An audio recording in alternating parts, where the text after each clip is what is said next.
Muy bien, nuestro desafío de hoy que nos confronta y que nos pone en esa tarea de prepararnos no solamente como iglesia y como individuos y como personas adultas, sino principalmente trabajar con la juventud, con los adolescentes, con los niños, para que puedan crecer entendiendo, creyendo y practicando la verdad, a pesar de que el mundo alrededor entero crea los engaños de estos desafíos.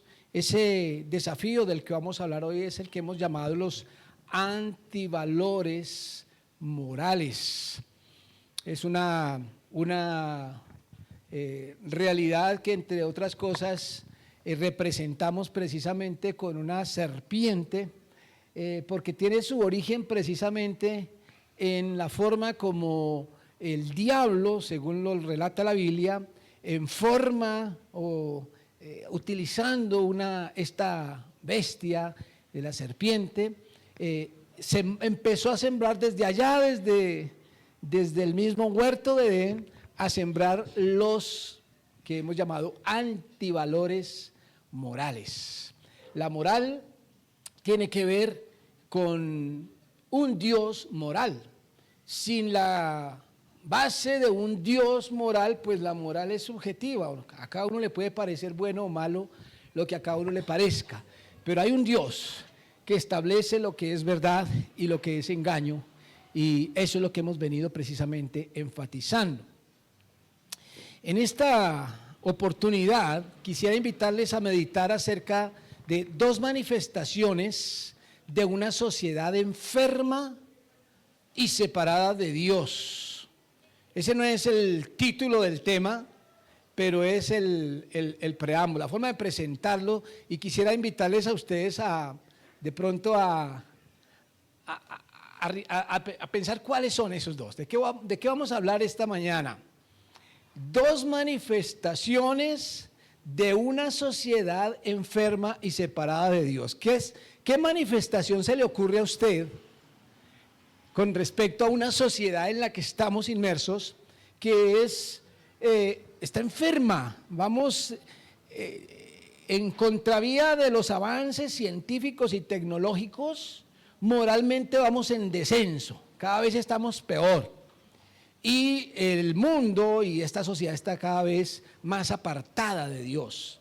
¿Cuáles serían esas dos manifestaciones que evidencian esa realidad? A ver, sí, por acá.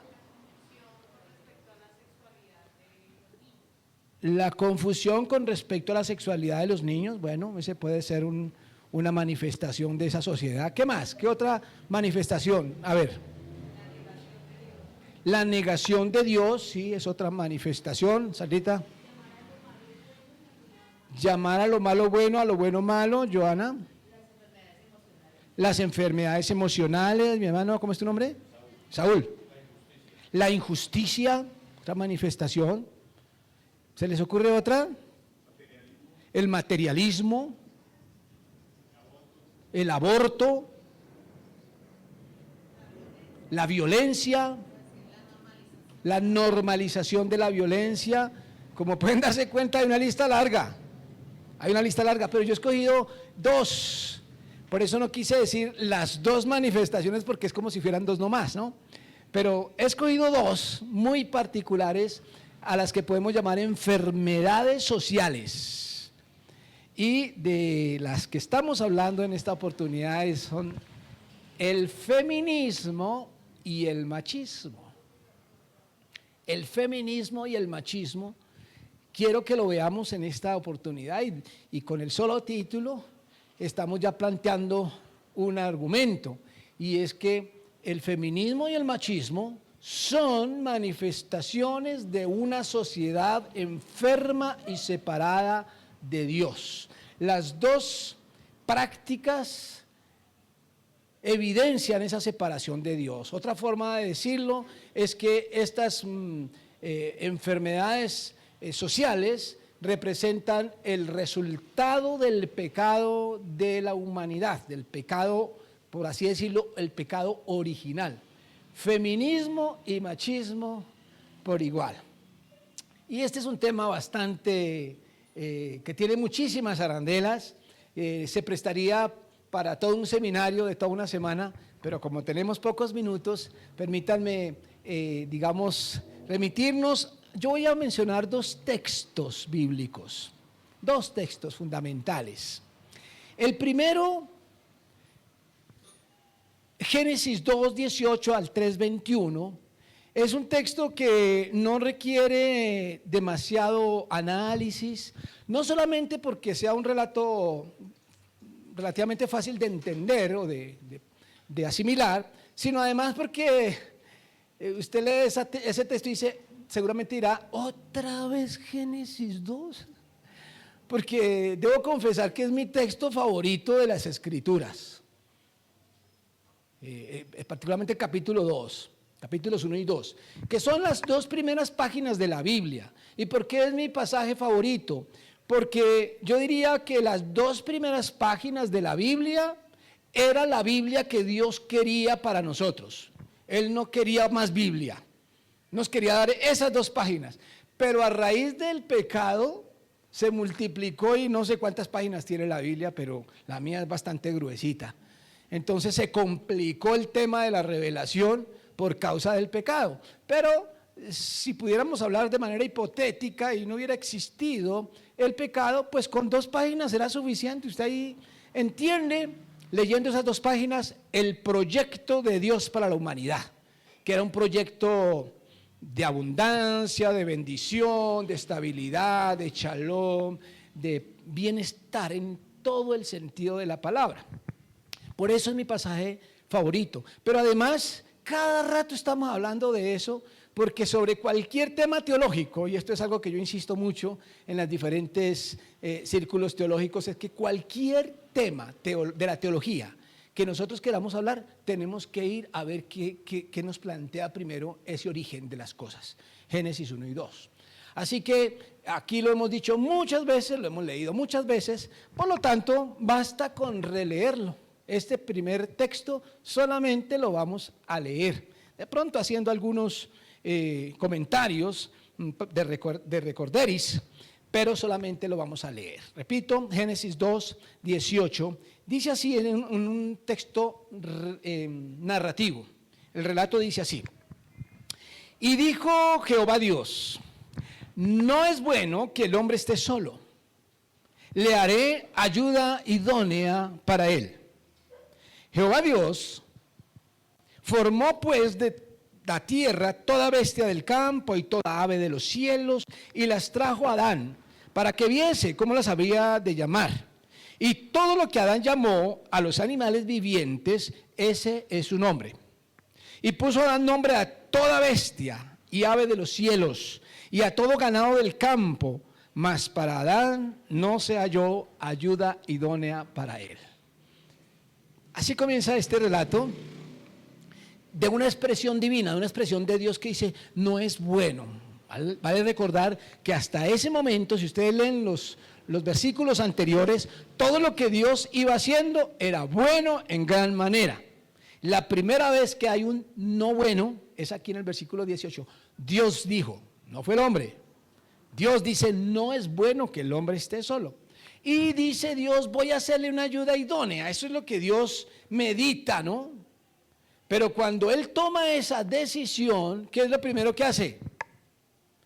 Convoca a todos los animales, a todas las bestias y le pone la tarea a Adán de colocarle nombre. Si Dios estaba pensando, no es bueno que el hombre esté solo, ¿por qué se mete allí el tema de los animales? Bueno, el relato, esos versículos que hemos leído, termina con la afirmación, mas para Adán no se halló ayuda idónea. ¿Qué quiere decir? Que entre todas esas bestias, entre todos esos animales, ni en el cielo, es decir, en el aire, ni en el mar, ni en la tierra, hubo una sola bestia que pudiera llenar el vacío que tenía el ser humano. Bueno, vamos a hablar de feminismo y machismo, pero a lo mejor podríamos añadir aquí y animalismo, ¿cierto? porque esto de entrada nos está diciendo en las bestias, si usted las quiere llamar así, o en las mascotas, si usted las quiere llamar así, pero en los animales en general no es donde se halla la compañía que necesita el ser humano. Eso queda claro con este punto de partida. Pero entonces, ¿qué pasó? Dice el versículo 21, entonces, casi como diciendo, puesto que en los animales no había, dice el versículo 21, entonces Jehová Dios hizo caer sueño profundo sobre Adán, y mientras éste dormía, tomó una de sus costillas y cerró la carne en su lugar.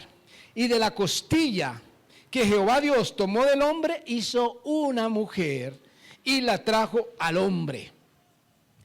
Dijo entonces Adán, esto es ahora hueso de mis huesos y carne de mi carne. Esta será llamada varona, porque del varón fue tomada. Bueno, ustedes están leyendo allí letras escritas, y entonces uno puede ver la cara de Adán. Pero yo no creo que Adán haya dicho eso. Yo creo que Adán lo que dijo fue, esto es ahora hueso de mis huesos y carne de mi carne. Porque él debió quedar impactado con eso que estaba viendo después de ver tantos animales, tantas bestias, y ponerles nombre a todos esos. Se queda dormido y cuando abre sus ojos, lo primero que ve es una mujer.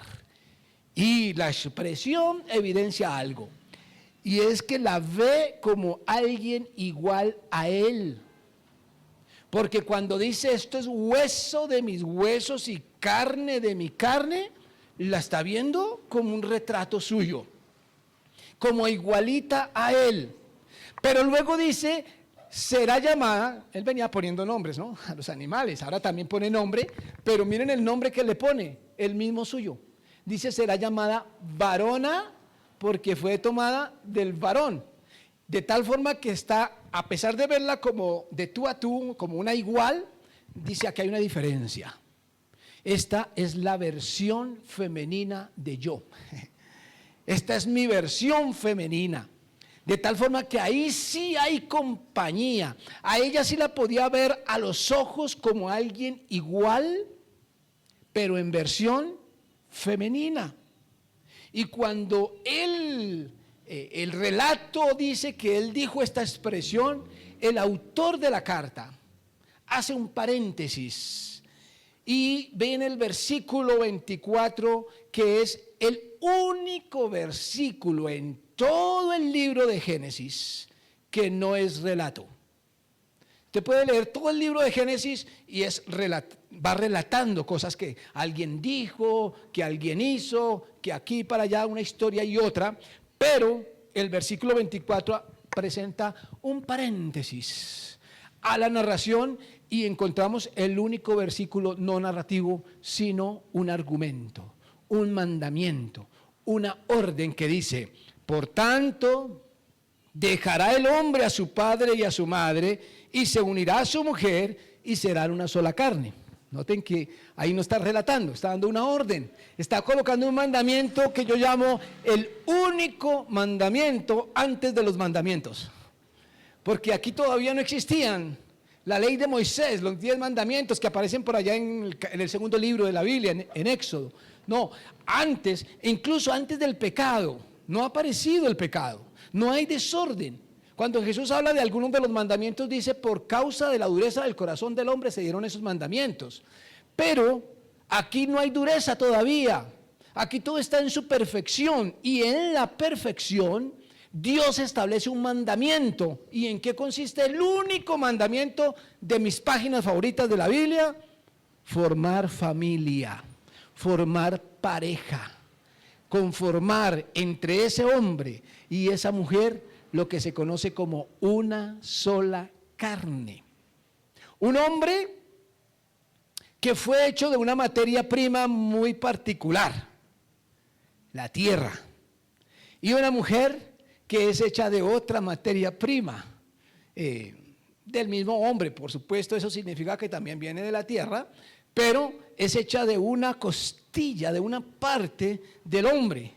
Y entonces regresa a la narración en el versículo 25 y termina esta película del capítulo 2 diciendo: y estaban ambos desnudos, Adán y su mujer, y no se avergonzaban. Y así termina, digamos, esta primer capítulo o segundo capítulo de la Biblia, pero el primer capítulo de la historia de Adán y Eva. Una terminación que nos muestra un final feliz, donde se encuentran ellos como una sola carne. Pero luego llega el capítulo 3. Este ya no es parte, aquí ya empieza lo que no es parte de la Biblia original o del diseño de Dios. Dice el capítulo 3, lo que podríamos llamar Adán y Eva 2. Pero la serpiente era astuta, más que todos los animales del campo que Jehová Dios había hecho, la cual dijo a la mujer: ¿con que Dios ha dicho no comáis de todo árbol del huerto? Y la mujer respondió a la serpiente: del fruto de los árboles del huerto podemos comer, pero del fruto del árbol que está en medio del huerto, dijo Dios, no comeréis de él, ni le tocaréis para que no muráis. Entonces la serpiente dijo a la mujer: no moriréis, sino que sabe Dios que el día que comáis de él, serán abiertos vuestros ojos y seréis como Dios, sabiendo el bien y el mal. Y vio la mujer que el árbol era bueno para comer y que era agradable a los ojos y árbol codiciable para alcanzar la sabiduría, y tomó de su fruto y comió y dio también a su marido, el cual comió así como ella. Entonces fueron abiertos los ojos de ambos y conocieron que estaban desnudos. Entonces cosieron hojas de higuera y se hicieron delantales. ¿Qué fue lo primero que hicieron? Delantales. ¿Cómo había terminado la película en el capítulo 2? Estaban desnudos y eso no era motivo de vergüenza. Pero después del pecado viene entre este hombre y esta mujer la vergüenza de la desnudez, el escándalo de la diferencia sexual, que no había en el capítulo 2, no había escándalo por la diferencia, había admiración. Había un Adán diciendo carne de mi carne y hueso de mis huesos, pero no escándalo. Pero aquí el escándalo los hace que construyan unos delantales para aislarse el uno del otro. Dice el versículo 8, y oyeron la voz de Jehová Dios que se paseaba en el huerto al aire del día. Y el hombre y su mujer se escondieron de la presencia de Jehová Dios entre los árboles del huerto. Segunda consecuencia, ¿qué pasó? Ahora no solo entre ellos se esconden, sino que se esconden de Dios. Esa desobediencia les lleva a esconderse de Dios. Y dice el versículo 9, mas Dios llamó al hombre y le dijo, ¿dónde estás tú? Y él respondió, oí tu voz en el huerto y tuve miedo porque estaba desnudo y me escondí. Y Dios le dijo, ¿quién te enseñó que estabas desnudo? ¿Has comido del árbol que yo te mandé no comieses? Y el hombre respondió,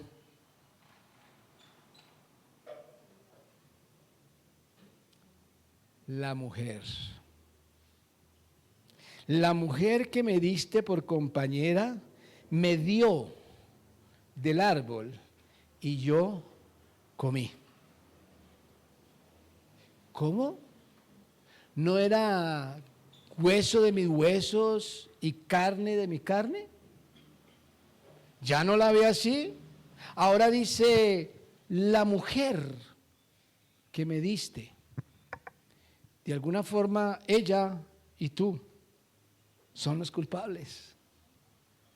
Esa hembrita me dio y yo comí. Entonces Dios dijo a la mujer, ¿qué es lo que has hecho? Y dijo a la mujer, la serpiente me engañó y comí. Y Jehová Dios dijo a la serpiente: por cuanto esto hiciste, maldita serás entre todas las bestias y entre todos los animales del campo.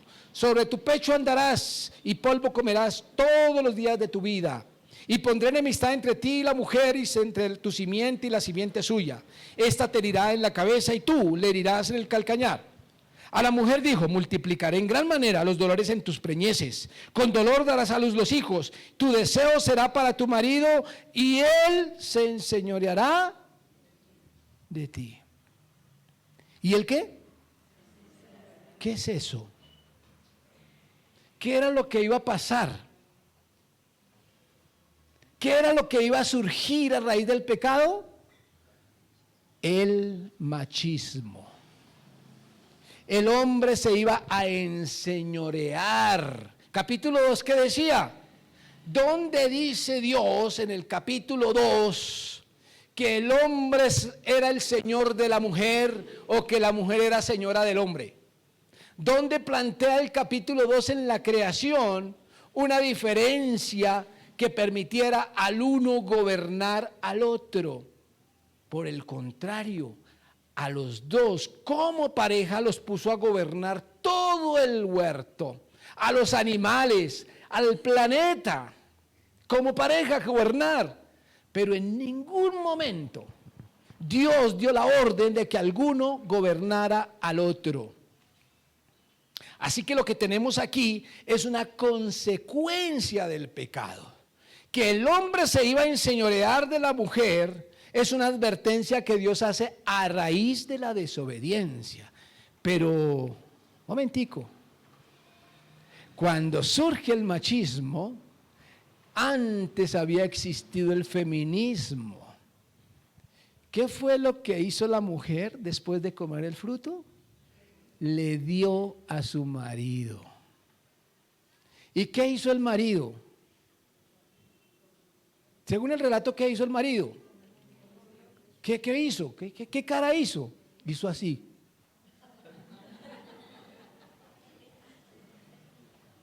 Comió sin preguntar, sin chistar.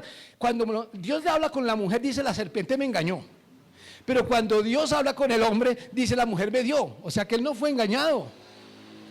Simplemente fue manipulado por la mujer. ¿Y eso qué es? Eso se llama feminismo. La mujer gobernando al hombre y la consecuencia: el hombre se enseñoreará de ti. Es decir, el origen del conflicto sexual entre hombre y la mujer, entre la lucha por el dominio y por el gobierno, aparecen en el huerto del Edén. Él se enseñoreará de ti, dice el versículo 16. Y luego dice el versículo 17, al hombre le dijo: por cuanto obedeciste a la voz de tu mujer. Noten que ese versículo 17 confirma cuál es la razón por la cual Dios está sentenciando a Adán. No le dice inicialmente por comer, le dice: por cuanto obedeciste a la voz de tu mujer y comiste del árbol del que te mandé diciendo: no comerás de él, maldita será la tierra por tu causa. Con dolor comerás de ella todos los días de tu vida. Espinos y cardos te producirá y comerás plantas del campo. Con el sudor de tu rostro comerás el pan hasta que vuelvas a la tierra, porque de ella fuiste tomado, pues polvo eres y al polvo volverás. Y llamó a Adán el nombre de su mujer. Le quedó la costumbre de poner nombre a Adán, ¿cierto? Le quedó la costumbre. Le cambia el nombre, pero ya le había puesto nombre. ¿Cómo la había llamado? Varona. ¿Y ahora cómo la llama? Hay algún cambio ahí, algo pasó ahí. Pero la llama varona y dice ahí: por cuanto ella era madre de todos los vivientes. No sé, me parece que hay un cambio en los ojos de Adán y la mira con otros ojos. Ya no la mira de tú a tú como carne de mi carne y hueso de mi hueso, sino la mira como la madre de todos los vivientes. Y aparece el nombre de Eva. Y Jehová Dios hizo al hombre y a su mujer túnicas de pieles y los vistió. Y dijo Jehová Dios: he aquí el hombre es como uno de nosotros, sabiendo el bien y el mal. Ahora pues que no alargue su mano y tome también del árbol de la vida y coma y viva para siempre. Y lo sacó Jehová del huerto de Edén para que labrase la tierra de la que fue tomado. Echó pues fuera al hombre y puso al oriente del huerto de Edén querubines y una espada encendida que se revolvía por todos lados para guardar el camino del árbol de la vida. Es decir, Dios los echó del huerto. Y suena áspero, pero la verdad es que lo que Dios estaba haciendo era dándoles gusto, porque realmente quien rompió la relación fueron ellos. Ellos rompieron su relación con Dios y entonces Dios dice, bueno, ¿quieren vivir sin mí? Allá afuera pueden vivir sin mí. Y los saca del huerto de Edén. Un relato muy conocido que quería que lo refrescáramos para que viéramos el origen de estas dos grandes enfermedades llamadas feminismo y machismo. Se originan en el mismo huerto de Edén. No nos la hemos inventado en esta época, ni en el judaísmo, ni los musulmanes, ni los gringos, ni en ningún otro lugar del mundo, sino en el mismo huerto de Edén. Cuando solamente había una mujer y quiso dominar al hombre, y cuando solamente había un hombre y empezó a enseñorearse de ella. Creo que era importante tener en cuenta este origen, para que veamos en primer lugar el deseo de Dios, que lo encontramos en el capítulo 2. En segundo lugar, la consecuencia del pecado, que la encontramos en el capítulo 3. Pero en tercer lugar, para que a la luz de este recorderis podamos entender un poquito mejor el texto que sí quiero que meditemos más detenidamente, que es 1 Corintios 11, 2 al 16. Y en contraste con el capítulo o con el texto anterior, este pasaje que vamos a leer ahora no es tan comentado, no es mi favorito, no es uno de mis favoritos. No sé si alguna vez he predicado sobre ese texto. Es de esos que más bien cuando llego ahí quisiera pasar la página rápido. Sí, esos son los capítulos que me gusta pasar rápido, ¿no? Como que eso no tiene nada que ver conmigo. Y no quisiera de pronto tener que enseñar qué significa ese texto. Esos textos no se hablan. Entonces ahí les pongo que pongan más atención, porque este no lo ha leído seguramente usted muchísimas veces. Por lo menos aquí desde este púlpito no se ha hablado muchísimas veces. Es un texto complicado, difícil, incómodo, fastidioso. A tal punto que para que lo podamos entender, tengo que hacer unas precisiones antes, o sea, quiero hacer unas advertencias antes de entrar aquí. Así que vamos a mirar estas advertencias. Esta carta, escrita por el apóstol Pablo, fue dirigida a la iglesia que estaba en Corinto, una ciudad muy particular de la época de ese primer siglo del cristianismo.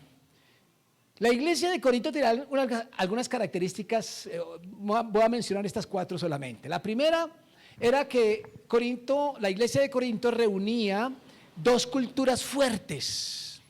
Es decir, en la misma iglesia se congregaban judíos y gentiles.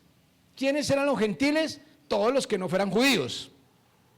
Y entre otras cosas, pues si eran los demás, pues entonces entre los gentiles habían diferentes culturas también, diferentes prácticas, creencias, religiones. Y el judaísmo era una cultura muy fuerte, muy cerrada, con unas convicciones y con una ley de Moisés fuerte, legalistas hasta más no poder. Y terminan convertidos en una misma congregación con esos gentiles que tenían una cantidad de prácticas que ofendían a los judíos, que incomodaban a los judíos y que los judíos consideraban inmundos. Si no fuera porque Dios le dijo a Pedro, no llames inmundo a lo que Dios ha limpiado, jamás esas 2 culturas se hubieran reunido en un mismo lugar a adorar a Dios. Así que esto ya plantea una problemática, 2 culturas fuertes reunidas en un mismo lugar. Segunda característica es que era una iglesia llena de conflictos y divisiones, entre otras cosas el resultado de lo anterior. Con este tipo de culturas revueltas allí, pues obviamente se generaban muchísimos conflictos, polémicas, discusiones, reclamos, discriminación y divisiones Se formaron partidos en medio de la iglesia, algunos eran partidarios de Apolos, otros eran partidarios de Cefas, otros eran partidarios de Pablo, y así cada uno tenía su líder al que consideraban más importante. Habían muchas divisiones allí, muchos partidismos, muchas divisiones. Consecuencia de lo anterior, pero por supuesto que hace una iglesia muy particular. En tercer lugar, una iglesia con problemas de inmoralidad que ustedes ni se imaginan, que da vergüenza hasta mencionar como así que una iglesia que dice la Biblia, dice la misma carta que Pablo escribió, que era una iglesia que tenía todos los dones y que era una iglesia que tenía la gracia de Dios, la misericordia de Dios, y sin embargo había unos casos de inmoralidad impresentables, incluso de carácter sexual, hasta de incesto. De tal forma que habían grandes problemas y se aceptaban algunas problemáticas de inmoralidad allí. Una iglesia cristiana con este tipo de problemas que daba vergüenza como testimonio. Y en cuarto lugar, era una iglesia desordenada en la liturgia. Cuando hablamos de liturgia nos referimos a las reuniones que hacían para adorar a Dios, sus cultos. Tenían unos desórdenes allí, donde no sé qué cantidad de gente se reunía, pero parece ser que se reclamaban allí, se disputaban asuntos hasta dogmáticos. Las mujeres gritaban, le preguntaban a su marido en medio de la reunión, y había una cantidad de desórdenes. Incluso uno resultaba hablando en lenguas, el otro resultaba profetizando, y no se sabía cuál era el orden del culto. Pablo aquí en esta misma carta tiene que decirle: un momentico, paren esa habladera en lenguas que no se entiende nada. Hablen clarito. Entonces hay una cantidad de desórdenes litúrgicos, incluso en la Santa Cena, la cena que ellos celebraban, hasta se emborrachaban. Algunos terminaban borrachos, o comían antes de llegar, comían temprano, y entonces otros estaban aguantando. Bueno, no quiero mencionar todos los problemas. Lea toda la carta, le invito a que lea toda la carta, y ahí se va a dar cuenta de todos los problemas que tenía Corinto. Cuando Pablo escribió esto que vamos a leer, se lo escribió a esa iglesia. Es importante tenerlo en cuenta, porque si no tenemos esto en cuenta y simplemente leemos el texto, dice, la costumbre del cristiano o del creyente es leer un texto y decir: miren lo que Dios nos dice, como si eso no tuviera contexto histórico. No, un momentico, léalo dentro del contexto histórico y luego sí mire a ver qué nos puede enseñar eso. Pero hay veces que hay cositas que son dichas precisamente por la situación, y no necesariamente que se esté estableciendo una norma sempiterna, no, sino que algo estaba pasando. Muy importante tenerlo en cuenta. Pero quiero añadir un quinto elemento aquí antes de meternos en el texto.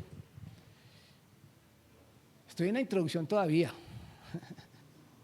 Antes de meternos en el texto, tengamos en cuenta esto, que lo que Pablo dice en 1 Corintios 12, 2 al 16, es parte de un argumento que comienza en el capítulo 10, versículo 23. Y vale la pena que leamos esos versículos como para saber de qué viene hablando antes de mirar lo que nos dice aquí. Y voy a leerlo para ustedes también aquí en la versión Reina Valera. Versículo 10, 23 dice Pablo: todo me es lícito, pero no todo conviene. Todo me es lícito, pero no todo edifica. Noten que él está pensando entre lo lícito, que es lo mismo que legal, o sea, lo que se puede o no se puede, pero también lo que es conveniente. Es decir, ahí le está planteando una dualidad. Y dice: ninguno busque su propio bien, sino el del otro. Conociendo la iglesia a la que le está hablando, ya saben por qué dice eso, ¿cierto? Ninguno busque su propio bien, sino el del otro. Cosa muy difícil en esa iglesia, porque cada uno quería su propio bien, su propio beneficio. En esa iglesia, no pasaba sino en esa iglesia, ¿cierto? Pero cada uno buscaba su propio bien. Dice el versículo 25: de todo lo que se vende en la carnicería, para poner un ejemplo, Pablo, comed sin preguntar nada por motivos de conciencia, porque del Señor es la tierra y su plenitud. Y si algún incrédulo los invita y queréis ir, de todo lo que se os ponga delante, comed sin preguntar nada por motivos de conciencia. Mas si alguien os dijere: esto fue sacrificado a los ídolos, no lo comáis, por causa de aquel que lo declaró y por motivos de conciencia, porque el Señor es la tierra y su plenitud. La conciencia, digo, no la tuya, sino la conciencia del otro. es decir, del que te dijo que eso era sacrificado a los ídolos, ¿cierto? Pues, ¿por qué se ha de juzgar mi libertad por la conciencia de otro? Miren esa pregunta. ¿Por qué tiene que ver? ¿Por qué me van a juzgar a mí? ¿A mí qué me importa la conciencia de los demás? Yo tengo mi conciencia tranquila. Esa es la respuesta que está tratando de solucionar Pablo. Cada uno podría decir, desde que mi conciencia esté tranquila, y dice entonces, ¿por qué? ¿A mí qué me importa a los demás? Y Pablo dice, no. Si yo con agradecimiento participo, ¿por qué he de ser censurado por aquello de que doy gracias? Esa era la problemática. Cada uno pensaba en lo que, en su propia bienestar, en su propia conciencia, lo que le parecía a cada uno y no le interesaba lo de los otros. Y entonces dice en el versículo 31, como conclusión, si pues coméis o bebéis o hacéis otra cosa, hacedlo todo para la gloria de Dios. Lo que hace la gente, lo que hace el creyente, normalmente, ¿por qué lo hace? Usted, ¿por qué toma las decisiones que toma y por qué hace lo que hace? ¿Por qué come lo que come? ¿Por qué estudia lo que estudia? ¿Por qué trabaja lo que trabaja? ¿Por qué?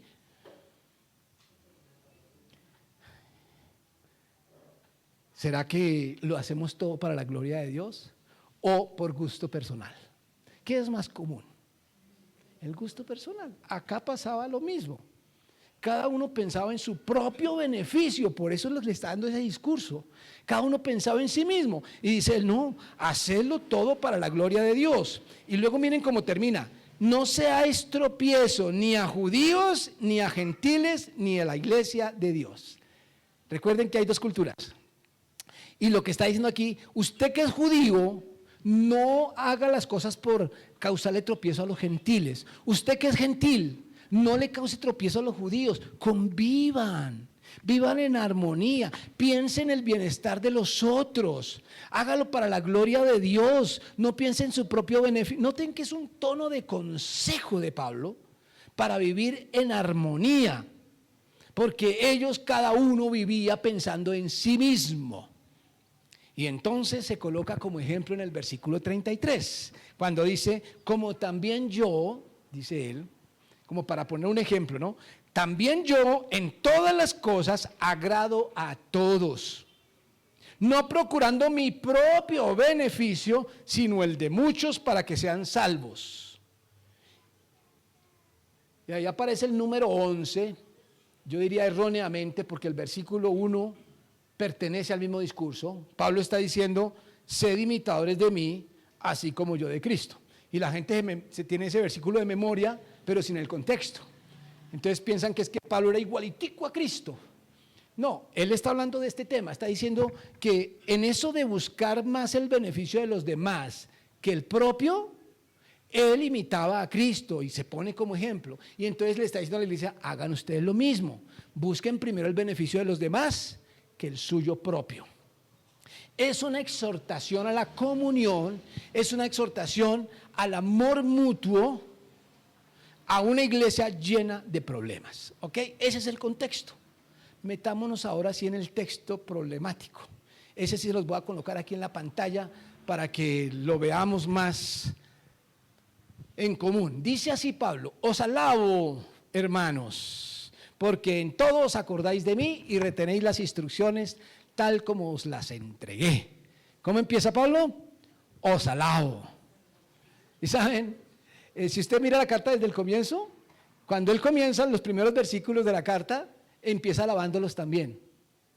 ¿Pero saben por qué? Bueno, yo me imagino. Porque cuando uno alaba, cuando usted lo alaban, a uno cuando lo alaban se le abren los oídos. ¿Cierto? Y Pablo a esta iglesia llena de problemas primero los alaba para luego darle su garrotazo. ¿Sí? Regañarlos. Y así comienza la carta. Él empieza diciendo, ustedes tienen todos los dones, ustedes tienen la misericordia de Dios, ustedes tienen un gran testimonio, pero se la pasan agarrados peleando. Empieza desde el mismo capítulo 1 diciendo eso. Aquí hace algo parecido, dice, os alabo, hermanos, pero el versículo 3 dice, pero, y ese pero ¿qué significa? Ahora les voy a decir lo duro. Pero quiero que sepáis que Cristo es cabeza de todo varón. Y el varón es cabeza de la mujer y Dios es cabeza de Cristo. Hombres, digan amén. Mujeres, digan amén. ¿Cómo así que amén? Como incómodo esto, ¿cierto? ¿Cómo así? Quiero que sepáis que Cristo es la cabeza de todo varón y el varón es la cabeza de la mujer y Dios la cabeza de Cristo. Un tema un poquito complicado. Las mujeres podrían decir, ¿cómo así? ¿Es que las mujeres no pensamos? ¿Cómo así? ¿Es que no podemos ser autónomas? ¿Por qué tiene que haber un hombre mandando? ¿Será eso lo que dice el texto? Bueno, hay tantas cosas aquí que, como les digo, podríamos tardarnos todo un seminario para hablar del tema, de tal forma que yo voy a solamente mencionar de cada porción una cosita. Lo claro, un texto difícil, miremos lo que es claro. Y yo quisiera preguntar en primer lugar, ¿será que eso de cabeza en la Biblia no tiene que ver lo que usted está pensando que significa cabeza? Por ejemplo, ¿quién es la cabeza de Cristo? Dios. ¿Cuál Dios? ¿De qué Dios está hablando? Del Padre, ¿verdad? ¿Y quién es Cristo? El Hijo. ¿Y el Hijo quién es? Dios.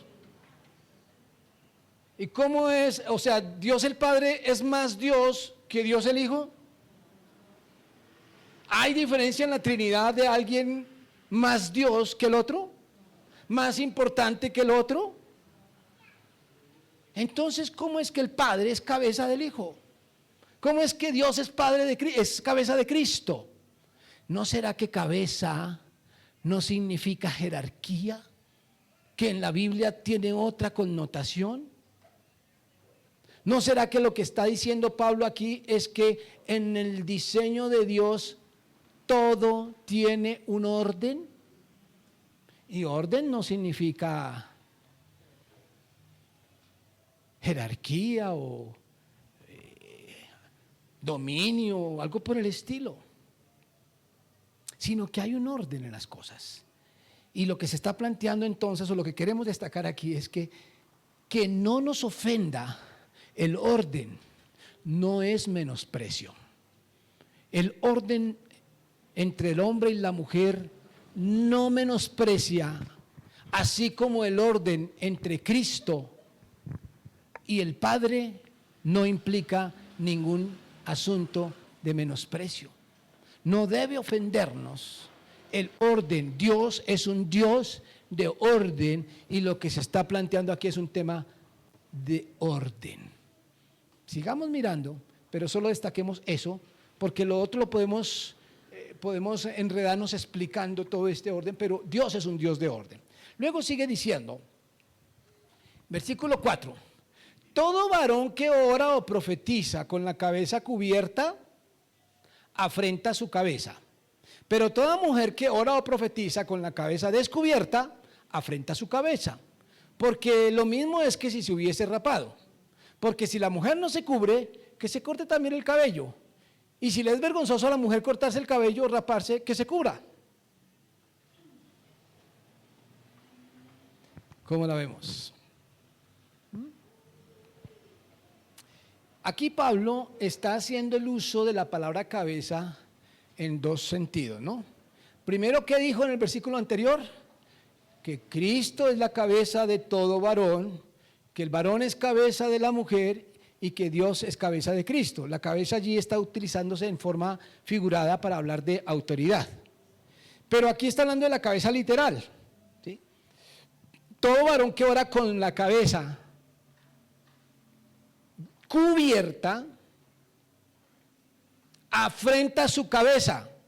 ¿Cuál cabeza? ¿Sí? La primera es la cabeza literal, el que profetiza con la cabeza cubierta. Yo por eso no la tengo cubierta porque Todo varón que ora o profetiza con la cabeza cubierta, afrenta su cabeza. ¿Y cuál es la cabeza del hombre? Cristo. O sea que afrenta a Cristo.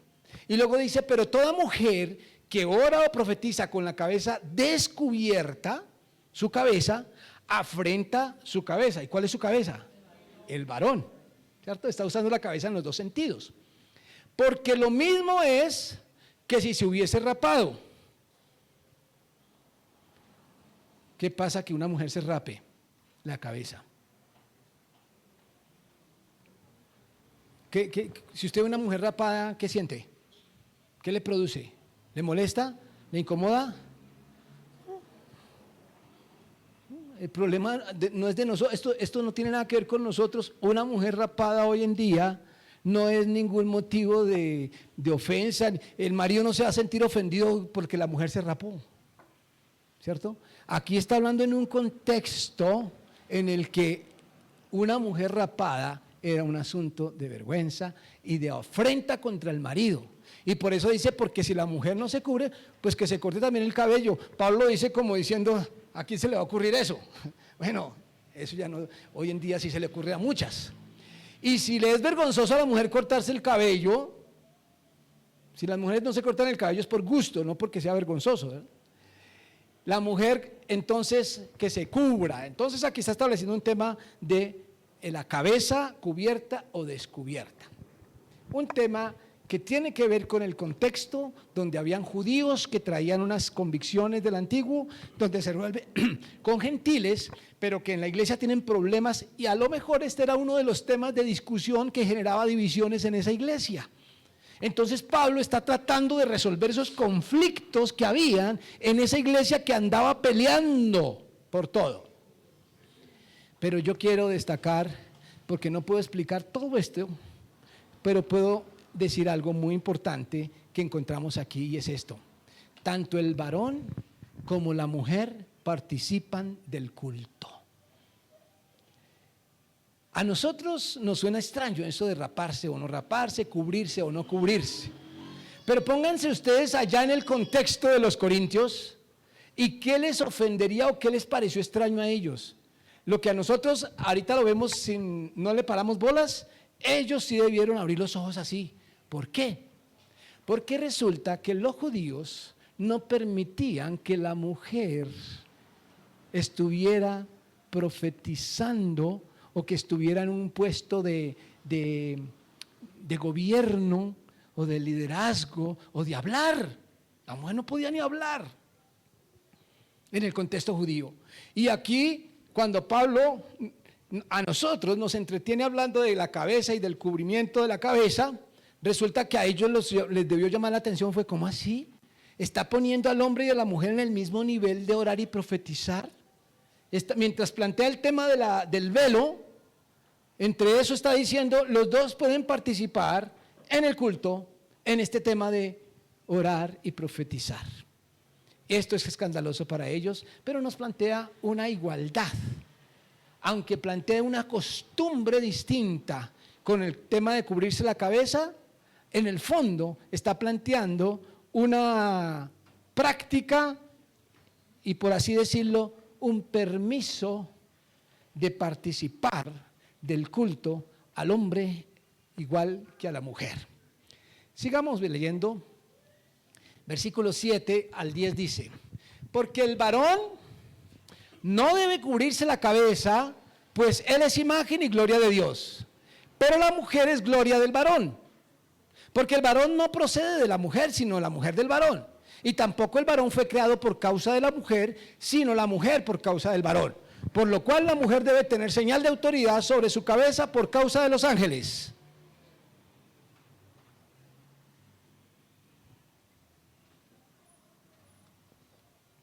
Yo tomo un poquito de agua mientras escucho que ustedes digan amén. Pero nadie. Colabórenme. ¿Cómo ven esto? ¿Clarito? Doctrina. Aquí está establecido lo que debemos hacer en la iglesia. y aquí él aborda el tema de Génesis, de la creación que leímos antes. ¿Hay algo ahí que Pablo esté diciendo que coincida con Génesis? Sí, el varón no procede de la mujer, no, cierto, sí, sino que la mujer procede del varón porque le sacaron la costilla, lo hicieron, y el varón fue creado por causa de la mujer, sino que la mujer fue creada por causa del varón, sí, porque el primero fue el varón y luego fue la mujer. O sea, está claro, ¿cierto? Está clarito, entonces, ¿por qué no dicen amén? Bueno, aquí hay un asunto que nos puede meter en problemas doctrinales, y si usted de pronto le genera esto alguna inquietud, alguna pregunta, alguna incomodidad, le invito para que venga los miércoles a las 7 de la noche y allí vamos a tratar el asunto. Pero como hoy no tenemos tiempo y estamos solamente mencionando lo que es claro, entonces yo solamente voy a decir lo que es claro. En este texto, lo que es claro. Es que esto es muy difícil de entender. Lo claro es que no hay nada claro. ¿Sí? No está claro. Problemático, conflictivo, genera. De hecho, este tema ha generado divisiones en la iglesia cristiana.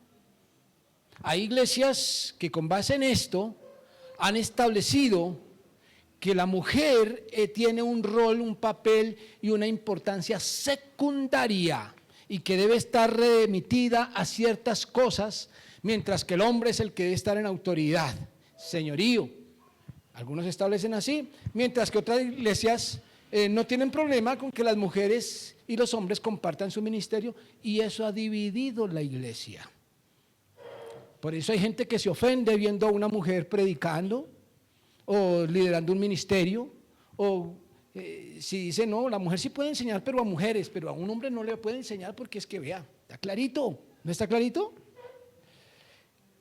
¿Cómo será de oscuro que ha generado división en la iglesia cristiana históricamente? Y yo no voy a aclarar a eso. Primero porque yo mismo estoy confundido. Mire, cualquier cosa que yo les diga sobre esto es interpretación personal. Y no me gustan las interpretaciones personales. Así que mejor sigo adelante. Pero el Señor, ¿cómo empieza este versículo? ¿Cuál es la primera palabra? Pero, ay, me encanta. Después de un texto oscuro, lo mejor que puedo encontrar es un pero. Porque ¿sabe qué me dice el pero? Venga, aquí viene lo más importante. ¿Lo enredó lo anterior? Déjeme, yo lo desenredo. Mire lo que dice Pablo. En el Señor, ni el varón es sin la mujer, ni la mujer es sin el varón. Porque así como la mujer procede del varón, también el varón nace de la mujer, pero todo procede de Dios. ¿Quién le está poniendo el pero a Pablo? Pablo mismo, es el mismo autor. Es decir, no es que alguien esté refutando lo que él acaba de decir, él mismo está diciendo esto. Y cuando usted coloca un pero, lo importante y el énfasis que está colocando cualquier autor está después del pero. Si usted le dice a una persona, le dice a su esposa, ese vestido te queda bonito, pero como que se daña el piropo, ¿cierto? Porque lo que viene después del pero es lo importante. Bueno, aquí pasa lo mismo. Esto es lo importante. Pablo está diciendo, sea que hayas entendido o no lo anterior, lo importante es esto. En el Señor, en la iglesia de Cristo, en el Nuevo Testamento, ni el varón tiene sentido sin la mujer, ni la mujer tiene sentido sin el varón. Este versículo 11 nos permitiría a usted y a mí decir, abajo el machismo y más abajo el feminismo, porque somos indispensables el uno para el otro. Porque así como la mujer procede del varón, el varón también nace de una mujer. Pero el origen de todo, ¿quién es? ¿El varón? No, el varón fue creado por el mismo que creó la mujer. El orden en que Dios haya hecho las cosas no es el punto, sino que somos hechos a imagen y semejanza de Dios. Y de tal forma que lo que podemos decir es que este versículo, o estos dos versículos, son una lámpara en medio de un texto oscuro. Si este versículo no estuviera, estaríamos enredados con lo anterior. Afortunadamente, Pablo no quiere darle pie a las divisiones y establece lo que es la fe en Cristo. Entonces, en el versículo 13 al 15 dice, dirigiéndose a la iglesia de Corinto, juzgad vosotros mismos. Miren lo que le está diciendo a la iglesia, juzgad vosotros mismos. Y pregunta, ¿es propio que la mujer ore a Dios sin cubrirse la cabeza?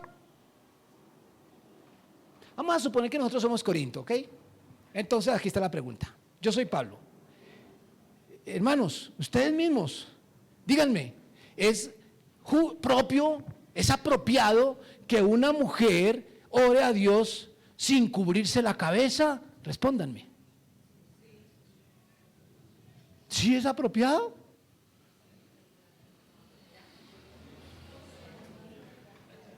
¿Quién va a decir no?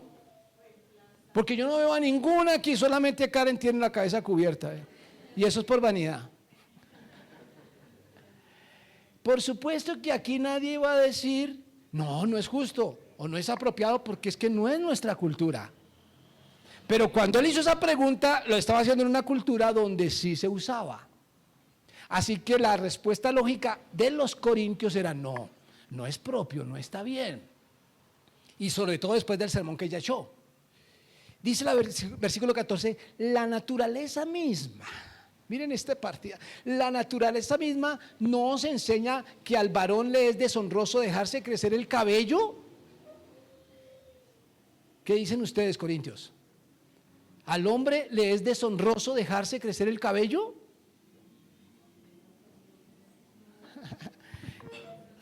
Usted no ve a un hombre con el cabello largo y dice, uy, qué deshonroso, qué pecado. No, eso no es parte de nuestra cultura. Pero ellos allá sí responderían, sí es deshonroso. Y el versículo 15, por el contrario, a la mujer dejarse crecer el cabello le es honroso, porque en lugar de velo, Dios le dio cabello. Así que deben tener el cabello largo. ¿No han visto que hay iglesias que dicen que la mujer debe tener el cabello largo? Porque lo toman como si fueran corintios. Pero en nuestro contexto hay un asunto que no tiene nada que ver con nosotros, y eran esas costumbres judías y orientales. ¿Qué es lo que encontramos aquí y que quiero destacar? Porque no puedo explicarlo todo. Y es que Pablo parte diciendo, juzgad vosotros mismos. Me encanta esa expresión. Y esas preguntas que hace, ¿sabe qué nos lleva a pensar? La importancia del sentido común. Y cuando hablo de sentido común lo pongo entre comillas precisamente porque no estoy hablando de lo que el mundo conoce como sentido común. Nosotros no podemos tener sentido común con el mundo porque no tenemos sentido común. El mundo piensa diferente a nosotros. Nosotros tenemos sentido común en la fe. Y Pablo cuando dice juzgad vosotros mismos se lo está diciendo a la iglesia. Así que nosotros como iglesia debemos pensar desde el contexto del Evangelio de Jesucristo, que es lo que nos hace tener un sentido común, el Evangelio de Cristo, ¿qué pensamos al respecto? Por eso no podemos tomar un versículo de aquí o allí y poner reglas en la iglesia saltando por encima del sentido común del Evangelio de Jesucristo. Y en el Evangelio de Jesucristo Pablo ha sido tajante en el versículo 11, somos iguales. Pero, ¿qué es lo que está diciendo? Piensen en lo que dicen los demás. Piensen en los demás. Desde el comienzo les está diciendo, no piensen en su propio bien. Cada uno puede decir, pues yo lo interpreto de esa manera, pues yo me siento bien así, pues lo que me importa es que yo estoy bien con Dios, a mí qué me importa los demás. No, Pablo está diciendo, piense lo que piensan los demás, que no le genere tropiezo, esa decisión que usted va a tomar, eso que usted hace, esa práctica religiosa o cultural que haga, piense no solamente si usted se siente bien haciéndolo, sino piense en qué dice la iglesia. Hay cosas que de pronto en mi conciencia puedo yo decir, no tiene nada de malo, pero puede que para mi hermano sea escandaloso o piedra de tropiezo, entonces yo prefiero abstenerme aun cuando yo no me sienta mal con eso. Eso es lo que él está diciendo, el sentido común. Y termina con otro versículo iluminador. El versículo 16 dice: con todo eso, si alguno quiere ser contencioso, nosotros no tenemos tal costumbre ni las iglesias de Dios. Y cierra el tema. Así termina. Una terminación extraña. Así mirándola por encima, pues también podría ser confusa. Sin embargo, hay una palabra clave aquí. Con todo esto, con todo lo anterior, con este tema tan complicado, bueno, por lo menos para nosotros, no sé si en el contexto era complicado, si alguno quiere ser contencioso, palabra rara que no usamos nosotros en español, pero que si usted la mira, su significado en el texto griego es una palabra que literalmente significa amigo de la pelea. Eso significa literalmente la palabra, amigo de la pelea. Si alguno quiere ser amigo de la pelea, nosotros no tenemos tal costumbre ni las iglesias de Cristo. ¿Saben? Me encanta cómo termina, porque está diciendo: iglesia, no usen este tema para dividirse, para pelear, para polémicas, que es todo lo contrario a lo que ha sucedido en la historia. Eso no debe ser. Es decir, Pablo mismo está diciendo: yo no estoy escribiendo esto para generar conflictos, al contrario, yo quiero que todos estén cómodos. Ya lo ha dicho en los versículos anteriores, capítulo 10. Y sean imitadores de mí así como yo de Cristo, dice él. Que este no sea un tema que divida, que no sea un tema para hacer largas polémicas teológicas en seminarios y en institutos bíblicos y en iglesias donde se discute sobre si se debe o no se debe, o si se puede o no se puede, o si el cabello se puede alargar o no se puede alargar, o si se debe cubrir o si se puede taparle de la cabeza a la mujer o el hombre, o si se puede poner, no sé, piercing, o si se puede poner un tatuaje. Que eso no sea el problema, sino que usted haga las cosas no con un espíritu de conflicto. La polémica y la rivalidad no son hábito de la iglesia. Eso es lo que nos está diciendo Pablo. Y así termina este capítulo, que creo que tiene un tema bastante extenso sobre la problemática del feminismo y el machismo. Y yo no quisiera despedir o terminar sin compartirles, porque una vez hablamos de este tema en los matrimonios, en el grupo de parejas, y sacamos unas conclusiones al final. Esto fue por allá en la época de la pandemia, cuando estábamos hablando de el matrimonio de fe. Y como está basado en lo anterior, permítanme cerrar con estas afirmaciones sobre el tema del feminismo y el machismo. Solamente los voy a mencionar. Primero, tanto el machismo como el feminismo se originan en el huerto de Edén por la desobediencia. Eso está claro, como lo vimos en el texto bíblico. Segundo, las inteligencias masculinas y femeninas se complementan para gobernar en equipo. Cuando hablamos de inteligencias masculinas y femeninas, estamos diciendo que así como el hombre fue hecho con un diseño divino y la mujer con el diseño divino, Dios puso en cada uno cosas que nos diferencian. A veces la mujer critica al hombre.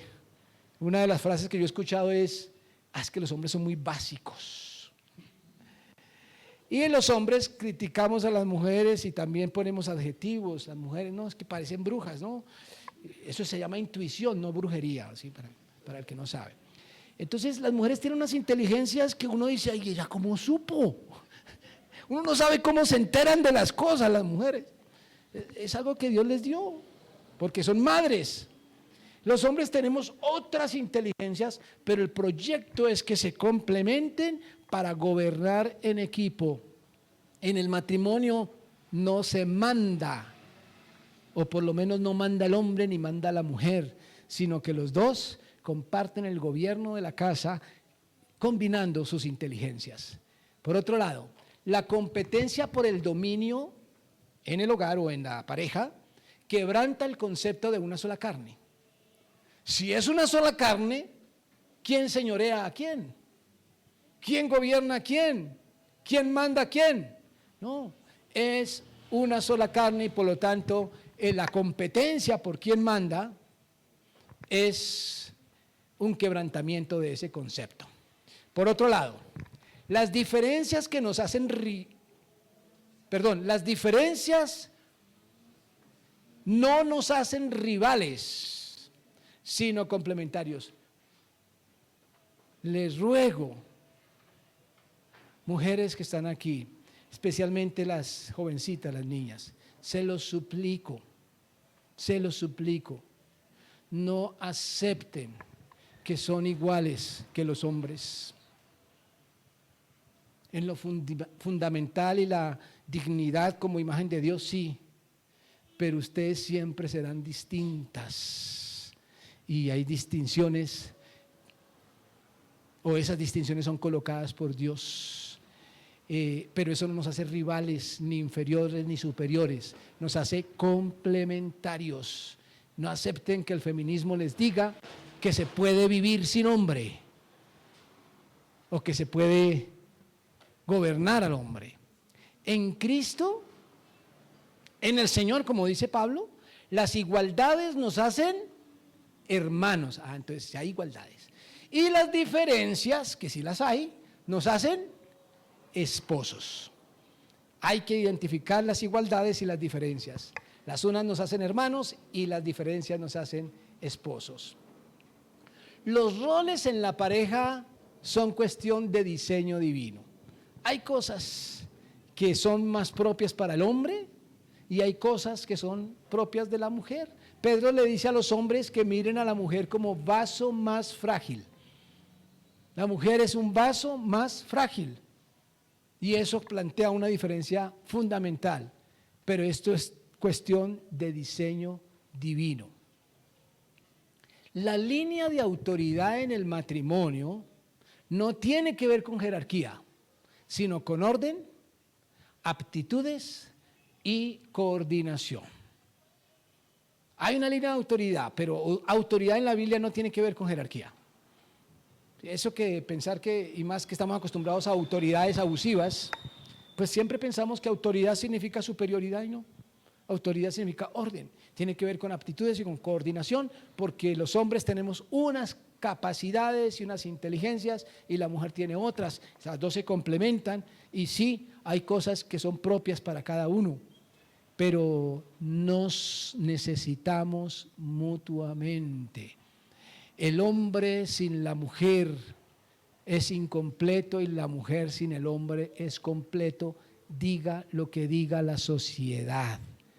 Es posible vivir toda la vida soltero.